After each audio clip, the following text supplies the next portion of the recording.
नमस्कार स्टूडेंट, आप सब लोगों का आपके favourite YouTube channel MP campus में हार्दिक स्वागत है। तो दोस्तों, कहते हैं कि ज़िंदगी में सफलता पाने के लिए थोड़ा जोखिम उठाना पड़ता है और सीढ़ियों पर ऊपर चढ़ते समय नीचे सीढ़ी से पैर हटाना पड़ता है। इसी मोटिवेशनल कोट के साथ आपका आज का लेक्चर स्टार्ट करते हैं। लेक्चर आपका मैथ्स पर आधारित है और मैथ्स एसएससी जीडी में मेमोरी बेस्ड जो क्वेश्चन आ रहे हैं, एसएससी जीडी में ऐसे क्वेश्चन जो हूबहू आपके एग्ज़ाम में चल रहे हैं, तो उन क्वेश्चनों की हम प्रैक्टिस करते हैं। आपको देखना है और आपको प्रैक्टिस करना है। सबसे पहले वीडियो को रोकना है, रोकने के बाद खुद से प्रयास करना है और इसके बाद सॉल्यूशन को देखना है। तो स्टार्ट करते हैं। ये रहा आज का क्वेश्चन और आपकी स्क्रीन पर क्वेश्चन है। क्वेश्चन नंबर फर्स्ट ये दिया गया है 4 की पावर 61 प्लस 4 की पावर 62 प्लस 4 की पावर 63 प्लस 4 की पावर 64 किससे विभाज्य। ऑप्शन आपके है 3, 10, 11 और 13। ये क्वेश्चन आपके ऑप्शन दिए गए। Second, this is third, this is fourth. कौन सा क्वेश्चन आंसर होगा इसका? तो देखो, इस क्वेश्चन को आपको अगर एग्ज़ाम में मिलता है तो तुरंत हल करने के लिए मिनिमम पावर को कॉमन लेंगे। कॉमन ले लिया, यहाँ पर बचा 4 की पावर 0, यहाँ पर एक 4 की पावर 1, 4 की पावर 2 और 4 की पावर 3। अब इसको सॉल्व कर लो आप। 4 की पावर 61 और ये आपका 1 आ जाएगा, यहाँ 4 आ जाएगा, यहाँ 4 4 जा 16 और ये आ जाएगा 64। इनको आप सॉल्व करोगे तो 4 6 10 4 14 1 15 की 5 4 6 1 7 1 8 85 इंटू 4 की पावर 61। और देखो, जब भी यूनिट डिजिट पर 5 है और इधर 2 का कोई भी गुणक है तो इसका मतलब 2 पंचे 10, लास्ट में 0 जरूर आएगा, अतः वो नंबर किससे डिविजिबल होगी? 10। तो ऑप्शन नंबर आपका रहा है सेकंड। नेक्स्ट क्वेश्चन देखो।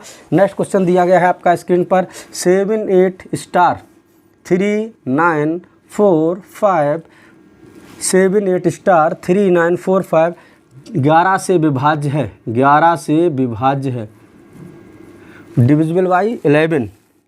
तो what is the value at the star के स्थान पर कौन सा अंक आएगा? और अंक के लिए आपको दिया गया है 1035। 1035 इसके लिए हमने आपको बताया था 4। आपको हमने बताया था ऐसे क्वेश्चन को हैंडल करने के लिए आपको विभाज्यता आनी चाहिए, क्योंकि ये क्वेश्चन विभाज्यता का है और विभाज्यता यानी 11 की विभाज्यता। तो 11 की विभाज्यता आपको हमने कल ही बताया था कि सम अंकों का योग, ये लो इन सम अंकों का योग विषम अंकों के योग का अंतर या तो 0 होना चाहिए या 11 से विभाज्य होना चाहिए। तो आप सम अंक और विषम अंक जोड़ेंगे। विषम अंक नहीं, विषम स्थान के अंक 8 3 11 और 11 4 15। इसको आप ऐड करेंगे तो 4 5 और आपका 9 9 5 कितना हो गया? 14 और 7 21 हो गया। अब स्टार पे क्या आना चाहिए? ये संख्या इसके बराबर तो है नहीं, तो 0 तो आएगा नहीं। तो यहाँ पर संख्या ज़रूर कितनी होगी? कुछ ऐसा नंबर होगा जो 11 से विभाज्य होने के लिए 15 में से माइनस करेंगे, यानी ये 15 है। अब देखो, 15 में अगर आप 11 जोड़ोगे तो 15 11 कितना होना चाहिए? 26। तो यहाँ पर 26 करने के लिए कितना आना चाहिए? 5। तो आंसर नंबर, ऑप्शन नंबर आपका कौन सा होगा? 2। नेक्स्ट क्वेश्चन देखिए।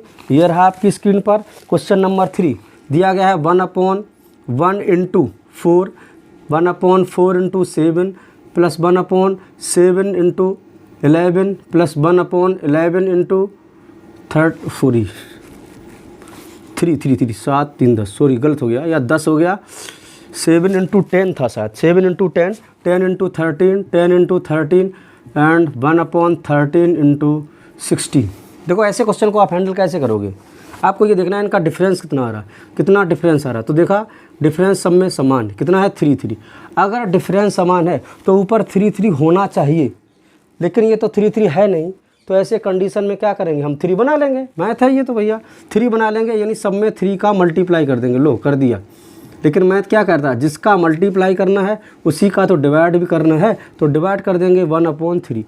अब जब भी ऐसा आ जाए, अब आप देखोगे इनका डिफरेंस अगर इसके इक्वल आ जाए तो आप क्या कर सकते हैं? इसको एक को हम आपको लिख के दिखा रहे, इसको लिख सकते हैं 1/1 माइनस 1/4।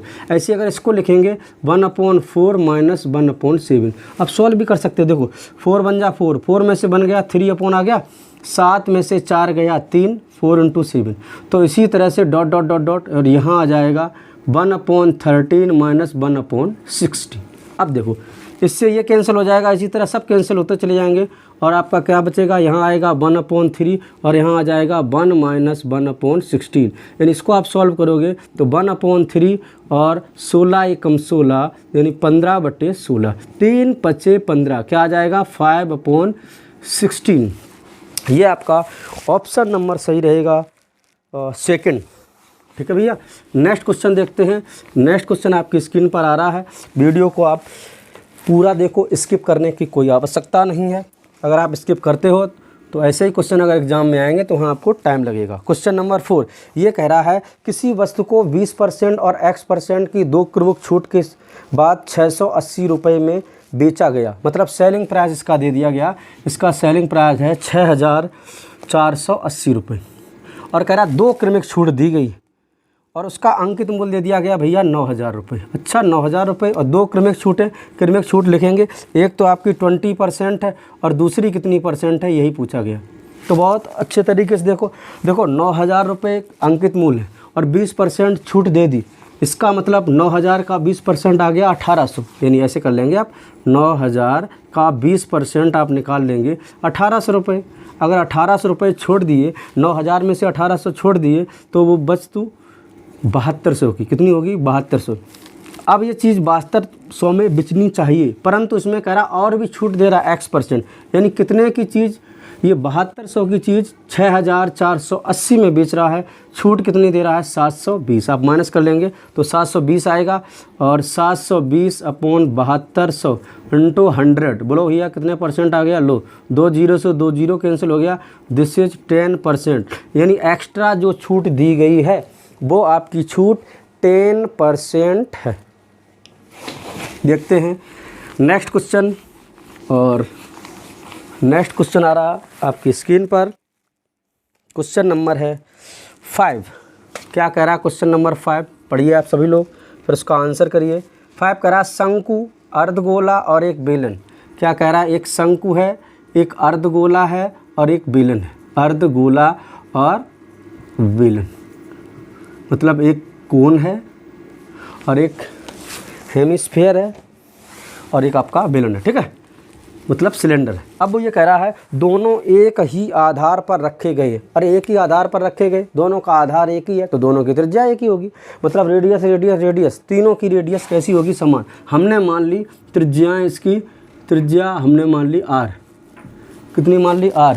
और ये कह रहा है तथा उनकी ऊंचाइयां भी समान है। अच्छा ऊंचाई से क्या पता चला, ये लो, अगर ये आपका अर्धगोला है, अर्धगोले की त्रिज्या ये है तो ये भी त्रिज्या हो जाएगी और ये वास्तव में अर्धगोले की ऊंचाई हो गई। और अर्धगोले की जो ऊंचाई है वही बेलन की ऊंचाई है और वही आपके शंकु की ऊंचाई है। तो इसका मतलब हो गया कि ऊंचाइयां भी क्या हो जाएंगी, r r r। अब कह रहा है इसके आयतनों का अनुपात, लो अनुपात लगा दिया। शंकु का आयतन सबको पता है क्या होता है, 1/3 पाई r² और h भी r है। अर्धगोले का आयतन क्या होता है बच्चों, अर्धगोलों का आयतन होता है 2/3 पाई r³। अगर बेलन के आयतन की बात करें तो बेलन का आयतन होता है पाई r² h। अब h भी क्या है, r ही है तो r लिख लिया। यानी r की पावर 3 कैंसिल हो गया, r की पावर 3 कैंसिल हो गया और r की पावर 3 कैंसिल हो गया। पाई पाई पाई भी कैंसिल हो गया। आया रेशियो 1/3 रेशियो 2/3/1 और आप 3 से मल्टीप्लाई कर दोगे तो 1:2:3। ये आंसर होगा उनके आयतनों का अनुपात, यानी ratio of volumes, cone, hemisphere and cylinder. Next question ये रहा। नेक्स्ट क्वेश्चन कह रहा है एक घनाभ की क्रमागत भुजाएं 1 सेंटीमीटर और 2 सेंटीमीटर। अच्छा एल मान ली 1 सेंटीमीटर, ब्रेथ कह दिया 2 सेंटीमीटर और कह रहा उसका संपूर्ण पृष्ठ क्षेत्रफल 22 है। यानी टोटल सरफेस एरिया कितना है उसका 22 और हाइट दी नहीं तो हाइट हमने मान ली x। तो संपूर्ण पृष्ठ क्षेत्रफल क्या होता है 2LB + BH और +KHL। वैल्यू रख देंगे 2LB 2 एकम 2 प्लस BH 2x हो जाएगा प्लस HL x बन जा x हो जाएगा, ये 22 के इक्वल है, 2 से आपने काट दिया 11 आ गया। अच्छा ये आ जाएगा 3x और 11 में से 2 उधर चला जाएगा 9, x इक्वल टू कितना आ गया 3, वो 3 3 जाना बिल्कुल सही है। हाइट आपकी आ गई 3। अब आपसे क्या कह रहा है, अब आपसे कह रहा है कि घनाभ का विकर्ण, अच्छा डायगनल्स पूछा गया, तो घनाभ का डायगनल क्या होता है, विकर्ण क्या होता है, डायगनल होता है L square plus B square plus H square. Value put कर देंगे, L स्क्वायर, L की वैल्यू है 1 का स्क्वायर 1, 2 का स्क्वायर 4 और 3 का स्क्वायर 9, 9 4 13 1 14, मतलब क्या आ जाएगा √14। ये आपका घनाभ का डायगनल होगा। ठीक है, नेक्स्ट क्वेश्चन ये रहा आपकी स्क्रीन पर। पॉज कीजिए वीडियो को, आराम से सॉल्व करने के बाद देखिए। कह रहा है 8,000 रुपये की राशि पर 2 वर्ष का चक्रवृद्धि ब्याज और साधारण ब्याज का अंतर अच्छा 20 रुपये है। तो देखो CI minus SI of 2 year is equal to 20 rupees. And कह रहा है उसका जो मूलधन है वो कितने रुपए है, 8,000 रुपये है, सॉरी 8,000 रुपये, और टाइम भी दे रहा है आपको 2 ईयर। बस क्या कह रहा है, दर ज्ञात कीजिए, यानी उसकी रेट पूछ रहा है, उसका रेट परसेंट क्या होगा। तो रेट परसेंट के लिए देखो एक फार्मूला होता है कि 2 वर्ष के लिए है, यानी CI और SI का अंतर 2 वर्ष का क्या होता है, मूलधन इंटू रेट अपॉन दर इंटू अपॉन 100 का होल स्क्वायर। पुट वैल्यू कर देंगे भैया, तो ये आ जाएगा इस 20 और ये आपका 8,000 इंटू आर की वैल्यू पूछी गई तो R अपॉन 100 का स्क्वायर। लो एक जीरो से एक जीरो कैंसिल हो गया, 2 4 जा कितना आ जाएगा 400। अच्छा ये इधर आएगा तो 1 अपॉन 400 और ये हो जाएगा R अपॉन 100 का स्क्वायर। ये किसका होल स्क्वायर है, 1 अपॉन 20 का होल स्क्वायर, और ये तुम्हारा किसका हो जाएगा R अपॉन 100 का होल स्क्वायर।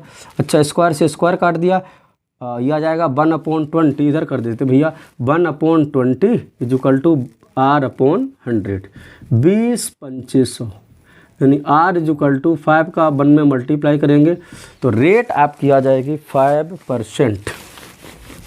देखते हैं नेक्स्ट क्वेश्चन को। नेक्स्ट क्वेश्चन रहा ये आपकी स्क्रीन पर।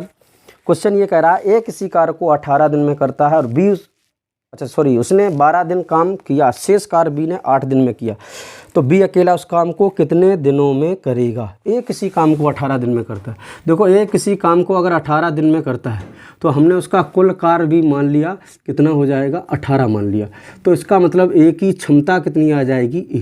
अब वो ये कह रहा है कि A ने 12 दिन काम कर लिया, तो इसका मतलब A द्वारा कार्य हो कितना गया, A का 12 दिन में काम कितना होगा, 12 दिन में कितना काम कर लिया 12 काम, बचा कितना 18 में से 12 गया 6, और ये 6 कार्य B 8 दिन में करता है। तो इसका मतलब B की क्षमता अगर निकालेंगे 6 कार्य 8 दिन में करता है, यानी B की क्षमता आ जाएगी 3/4। अब वो कह रहा है B जो है उसी कार्य को, उस टोटल वर्क को कितने दिन में करेगा। अच्छा B करेगा, वर्क आपके पास है 18 और 3 × 3/4 करेंगे, 4 ऊपर चला जाएगा, 3 6 जा B इक्वल टू 24, कितना आ जाएगा 24। अगर B उस कार्य को करे तो B उस कार्य को 24 दिन में करेगा। ये था आपका क्वेश्चन। नेक्स्ट क्वेश्चन देखते हैं, ये रहा आपकी स्क्रीन पर। कह रहा 2 स्थान A और B के बीच कितने 60 किलोमीटर की दूरी है। A और B के बीच की दूरी, A एंड B के बीच की दूरी कितनी है 60 किलोमीटर। और कह रहा 2 कारें एक ही समय पर A और B से 35 किलोमीटर प्रति घंटा, इसकी चाल है 35 किलोमीटर प्रति घंटा और इसकी चाल है 25 किलोमीटर प्रति घंटा। स्टार्ट करती हैं, दोनों एक ही दिशा में कितनी देर बाद, कितने घंटे बाद मिलेंगे। अच्छा एक ही दिशा में जा रही है, ये भी इधर जा रही है, ये भी इधर जा रही है, यहाँ मिलेगी, यहाँ मिलेगी। तो जब यहाँ मिलेगी A वाली B से 60 किलोमीटर दूरी ज़्यादा चलेगी, और चल तो दोनों रही हैं, यानी आप जब दोनों चलेंगी तो सापेक्ष चाल, और एक ही दिशा में सापेक्ष चाल घटती है। घटने का मतलब 35 में से 25 घटा देंगे 10, कितना आ जाएगा 6 घंटे बाद। तो A B को पकड़ लेगी या B से मिलेगी, कितने घंटे बाद मिलेगी 6 घंटे बाद। लो ओ सॉरी 6 घंटे बाद। वीडियो कट नहीं हुआ है, ओके वीडियो सही है। तो 6 घंटे बाद मिलेगी। नेक्स्ट देखते हैं क्वेश्चन, इसको हटाते हुए नेक्स्ट क्वेश्चन आपका रहा ये 5,000 रुपये की राशि पर 8% की दर से 9 माह का चक्रवृद्धि ब्याज क्या होगा यदि ब्याज तिमाही परिकलित किया जाता है। प्रिंसिपल है 5,000 रुपये, यानी मूलधन है 5,000 रुपये, टाइम है आपका 9 माह 9 मंथ, और रेट आपका दिया गया है 8%, और वो भी वार्षिक दिया गया। अगर तिमाही है, वो ये कह रहा है कि वार्षिक ना लेकर हम तिमाही देंगे। तिमाही का मतलब हर 3 महीने में, तो 3 महीने में देंगे, यानी 4 बार का मतलब 4 का डिवाइड करेंगे, ये तुम्हारा आ जाएगा 2%। इस पर एक वीडियो नया बनाएंगे, बढ़िया बनाएंगे, एकदम अच्छे तरीके से आपको समझ में आएगा। और यार टाइम कितना हो जाएगा, टाइम हो जाएगा तिमाही हर 3 महीने में, और टोटल 9 महीने तक देना है, तो कितनी बार 3 तिमाही। बस लगा दें, आपको प्रिंसिपल दिया गया तो इस तरह लगा देते हैं। 5,000 रुपये हो गया। अब देखो रेट आपकी कितनी है 2%, हर तिमाही 2% है, तो 2% निकालेंगे, और 2% का मतलब हो गया 100 रुपये, इस पर 100, और ये होता है सिंपल इंटरेस्ट। तो सिंपल इंटरेस्ट हर साल इक्वल होता है। अगर निकालना है कंपाउंड इंटरेस्ट, तो 2% यहाँ निकालेंगे, तो ये 2, ये यहाँ पर 2 रुपया देगा, और यही यहाँ पर 2 रुपया देगा। इसके बाद ये यहाँ पर 2 रुपया ब्याज देगा, और इस 2 रुपये पर भी ब्याज लेंगे, तो 0.04, यानी कुल अगर ब्याज आपका आ जाएगा 306.04। ये आपका रहा सिंपल कंपाउंड इंटरेस्ट का क्वेश्चन। तो हर टॉपिक से आपके क्वेश्चन लिए गए हैं, और हर टॉपिक से हूबहू वैसे ही प्रश्न हैं जो आपके एग्ज़ाम में छप रहे हैं। तो ये सब छपने वाले क्वेश्चन हैं। अगला क्वेश्चन है आपका 11 नंबर, किसी धनराशि पर 3 वर्ष का साधारण ब्याज, यानी 3 वर्ष का SI कितना दिया गया है 240 रुपये, और उसी धनराशि पर उसी दर पर 2 वर्ष का CI 170 रुपये है। वो ये कह रहा है ब्याज की दर क्या है। बहुत सुंदर सवाल है। देखो 3 वर्ष का SI दे रहा है, और SI आप जानते हो SI प्रत्येक वर्ष इक्वल होता है, बराबर होता है। तो 3 वर्ष में 240 रुपये, तो 1 वर्ष में कितने रुपये 80 रुपये, और 2 वर्ष का अगर निकालेंगे तो 2 वर्ष में SI कितना हो जाएगा 160, यानी 1 वर्ष में 80, अगले वर्ष में भी 80। और CI क्या होता है, CI होता है ब्याज पर भी ब्याज, और CI हो गया 170, यानी 80 160 हो गया 10 रुपये, यानी 10 रुपये का ब्याज मिला। कितने पर 180 पर, 180 पर 10 रुपये का ब्याज, 10/180 × 100, अगर आप परसेंट में चेंज कर लोगे तो यह आ जाएगा 12.5%। क्यों भैया 1/8%, 1/8 करके आप चेंज कर सकते हो। नेक्स्ट क्वेश्चन रहा ये स्क्रीन पर, ये कह रहा 280 रुपया प्रति किलोग्राम वाली चाय को, क्वेश्चन नंबर ये 12 है, कह रहा 280 रुपया प्रति किलोग्राम वाली 7 किलोग्राम चाय को। अच्छा, ये एलिगेशन का क्वेश्चन है, तो आप इस तरह लिखते हैं, यहाँ पर जो पैसा है उसको देखेंगे, और यहाँ पर दिया जाएगा वास्तविक या मूल या रियल, ये वैल्यू है, और यहाँ पर जो वैल्यू होती है वो रेशियो में होती है। अच्छा, 7 किलोग्राम चाय को और 240 रुपया प्रति किलोग्राम वाली 9 किलोग्राम चाय को, 240 रुपया प्रति किलोग्राम वाली 9 किलोग्राम चाय को किस अनुपात में चाय को एक साथ मिलाया गया। मिश्रित चाय का औसत मूल्य प्रति किलोग्राम क्या है। अच्छा, यहाँ पर वैल्यू रेशियो में होती तो रेशियो में हो गया। अब भैया एक है 280 रुपया प्रति किलोग्राम वाली चाय, एक है 240 रुपया प्रति किलोग्राम वाली चाय, जब इनको मिलाया गया इसका मतलब यहाँ इनके बीच में रेट में अंतर कितना है 40 रुपये, और जब मिलाएंगे तो वो 40 रुपये इन दोनों के रेशियो में डिवाइड हो जाएंगे, यानी 9 और 7 16। अब यहाँ से 1 की वैल्यू निकाल लो, चाहे 7 की निकाल लो चाहे 9 की। अगर आप 7 की वैल्यू निकालेंगे तो छोटी और छोटी संख्या हमेशा बीच में जुड़ जाती है। तो 7 की वैल्यू अगर निकालेंगे तो 8 दूनी 16, 8 पंचे 40, 5 सत्ते 35, 35/2 कितना आ जाएगा 17.5, यानी इसका मान है 17.5 रियल में। और 17.5 ये छोटी हमेशा बीच में जुड़ जाती है, तो 17.5 आप जोड़ेंगे तो 0.5 7 और 4 1 5, यानी 200 इतना आ जाएगा 257.50 रुपया। ये मिक्सचर का औसत मूल्य प्रति किलोग्राम होगा 257 रुपया। ठीक है, नेक्स्ट क्वेश्चन देखते हैं। ये रहा नेक्स्ट क्वेश्चन, ये कह रहा है फ्रिज और टीवी की कीमत का अनुपात 5:3। अच्छा, एक फ्रिज है और आपका एक है टीवी। इनकी जो कीमत का अनुपात है 5:3 है, मतलब 5:3। अब वो कह रहा है फ्रिज की कीमत टीवी से 5500 रुपये अधिक है। अरे यहाँ पर कितना अधिक है? 2। अरे रेशियो में 2 यूनिट अधिक है और रुपए में 5500 अधिक है, 5500।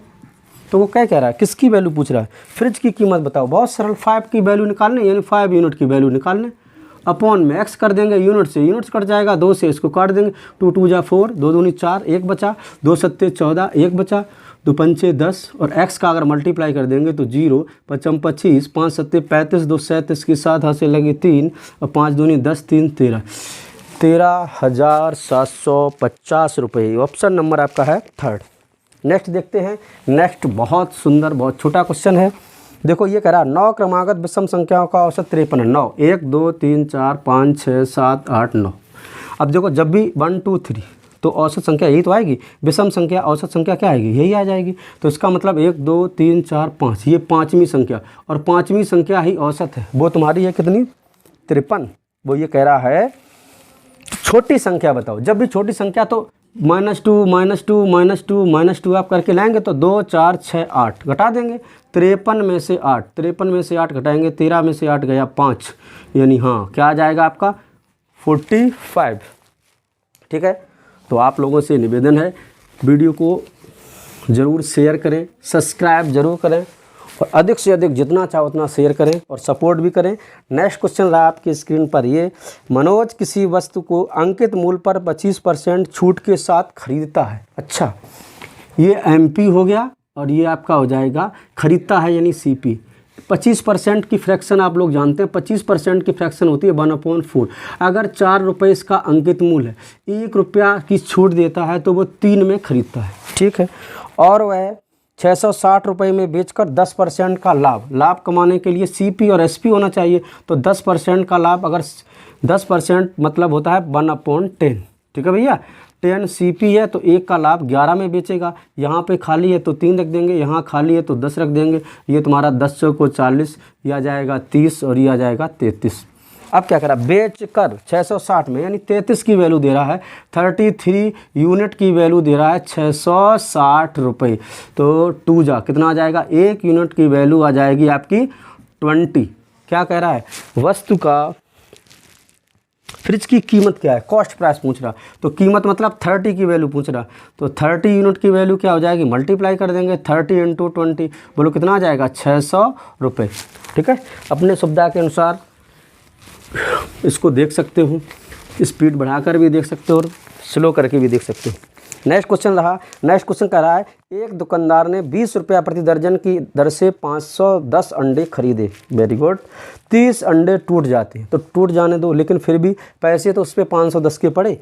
और ये कह रहा 20 रुपया प्रति दर्जन, यानी एक अंडे की कीमत इतनी है, खरीदे कितने? 510। तो टोटल अंडों का CP कितना आ जाएगा? क्रय मूल्य इतना आ जाएगा। इसको आप सॉल्व करेंगे तो 4 तिया 12, 4 पंचे 20, 3 से काटेंगे, 17 तिया 51, 17 अपना 85। 850 रुपये के वो खरीद के लाया, 30 उसमें टूट गए, तो शेष अब ये जो CP आया वो कितने अंडों का आया? ये कितने अंडों का CP आया? 30 टूट गए तो 480 अंडों की कीमत होगी। तो इस 400 की कीमत आ गई आपकी कितने रुपया? 850 रुपया। अब आपसे कह रहा है टूट जाने के बाद शेष अंडों को किस दर से बेचे कि 20% का लाभ हो। अब अगर हम निकालेंगे 400 अंडों, 480 अंडे की कीमत इतनी है, तो एक की कीमत क्या? एक अंडा कितने में पड़ेगा? 850 बटे 480 रुपये। लेकिन वो कह रहा है हमें SP चाहिए, तो हम SP कर देंगे। 20% का लाभ, 20% की भिन्न 1/5, लाभ की भिन्न होती है 6/5। अब वो कह रहा है प्रति दर्जन, दर्जन के लिए हम क्या कर देंगे? 12 का मल्टीप्लाई कर देंगे, काट दो, 12 चौको 48, 2 से काट दोगे 2 दूनी 4, 2 तिया 6, 5 से काट दोगे ये 17 अपना 85, 17 तिया 51 बटे 2, तो 51 2 बटे 2 25.50। तो एक जो अंडे 25 रुपया 50 पैसा प्रति दर्जन के हिसाब से अंडे खरीदेगा। ये था आपका क्वेश्चन। अगला नेक्स्ट क्वेश्चन देखते हैं। ये रहा आपकी स्क्रीन पर क्वेश्चन नंबर 17। कह रहा है 5432 की पावर 416 इंटू 54325 की पावर ये आ जाएगा 426 इंटू 3 4 की पावर 921 में यूनिट डिजिट क्या होगा। यूनिट डिजिट निकालने के लिए तो मैं कुछ नहीं करना है, यहाँ पर देखो यूनिट डिजिट के लिए जो भी पावर होती है उसमें 4 का डिवाइड कर देते हैं। अगर जितना भी रिमाइंडर बचता है उस रिमाइंडर को पावर में चढ़ा देते हैं। जैसे 2 की पावर 4 का भाग देंगे, 4 कम 4, 400 को 16, जब कुछ नहीं बचता है तो 4 पावर। यहाँ पर 5 के लिए ये रूल हम बताएंगे आपको आने वाली वीडियो में। इसमें 5 का जब भी पावर होगा तो जैसे 5 हो गया, 5 की पावर 2 25, 5 की पावर 3 125, फिर तुम्हारा 625, तो इकाई का अंक 5 ही आ रहा है, चाहे कितने भी पावर हो तो ये 5 आ जाएगा। और जब 5 और 2 मिल गए तो इसका मतलब क्या हो जाएगा, 0 ही बनेगा। आगे कुछ लिखने की कोई आवश्यकता नहीं है। क्यों? क्योंकि हमसे पूछा गया है यूनिट डिजिट क्या होगा। अगला क्वेश्चन है, एक चावल को 54 रुपये प्रति किलोग्राम की दर से बेचा जाता है तो 10% की हानि होती है। यानी 100 रुपया अगर हम क्रय मूल्य मान लें, 10% की हानि हुई, यानी 90 यूनिट। 90 यूनिट की वैल्यू कितनी है, 90 यूनिट की 54, क्योंकि 90 यूनिट में बेचा गया। अब वो कह रहा है अगर कितने रुपए में बेचता जो उसे 20% का लाभ होता। सीपी हमने 100 माना है, 20% का लाभ होता मतलब 120 यूनिट की बात कर रहा है। 120 यूनिट की वैल्यू निकाल लेना। 0 3 त्रिका 9 3 चौको 12, 3 से काट देना 18 3 54, कैची गुणा कर लेंगे x बराबर 18 चौको 72 रुपये, तो कितना हो जाएगा 72 रुपये। नेक्स्ट क्वेश्चन रहा क्वेश्चन नंबर 19। क्वेश्चन नंबर ये रहा 19 क्वेश्चन नंबर देखते हैं। एक बल्लेबाज 110 रन बनाता है, टोटल कितने रन बनाए 110, ठीक है, जिसमें उसके 3 चौके और 8 छक्के हैं। 3 चौके 3 × 4, 8 छक्के 8 × 6, ये 48 हो जाएगा और 4 तिया 12, जोड़ेंगे आप 60 रन बनाए। शेष अब वो कह रहा है शेष रन दौड़कर बनाए तो 110 में से 60 चला जाएगा 50। कितने % बनाए तो 50, कितने में से 110 × 100 और परसेंट का साइन, 0 से 0 कैंसिल कर देंगे, यह आ जाएगा 500/11 कर देंगे। 11 4 जा 44, 11 5 जा 55, 5/11%। ये रहा आपका क्वेश्चन नंबर 19 और आज का लास्ट क्वेश्चन। और फिर ये रहा आपकी स्क्रीन पर, ये है a² + b² c²। दूसरा कुछ plus equal to b² + c² a² + equal to c² + a² b² 1/k। वो कह रहा है find the value of k का मान क्या होगा। k की वैल्यू पूछी गई और ऑप्शन आपको दिए गए हैं। ऑप्शन है आपके 2 1 0 2 1 0 1/2। जब ऐसी वैल्यू दी जाए अपने आप कुछ मान लो वैल्यू, लेकिन नीचे हर में 0 नहीं होना चाहिए, यानी डिनोमिनेटर नेवर भी 0, हर 0 नहीं होना चाहिए। तो 1 1 मान लो, b1 1 c1 रखोगे तो 2/1 आ जाएगा, 1 1 2/1 आ जाएगा, 1 1 2/1, मतलब सभी इक्वल आ गई। तो इसको हल कर लेंगे भैया, तो k = क्या आ जाएगा 1/2, यानी ऑप्शन नंबर आपका 1/2 वाला सही हो जाएगा। तो ये थे आज के 20 क्वेश्चन। इन 20 क्वेश्चन को आप अच्छे तरीके से देखते, एक नहीं 2 बार 3 बार जितने बार देखना है देखिए। और MTS की जो सीरीज़ है मैथ की वो हम स्टार्ट करेंगे कुछ दिनों के बाद। आप इनको देखते रहिए और इस वीडियो को ज़्यादा से ज़्यादा शेयर करो, सब्सक्राइब करो। Support me, I will support you. Thank you for watching.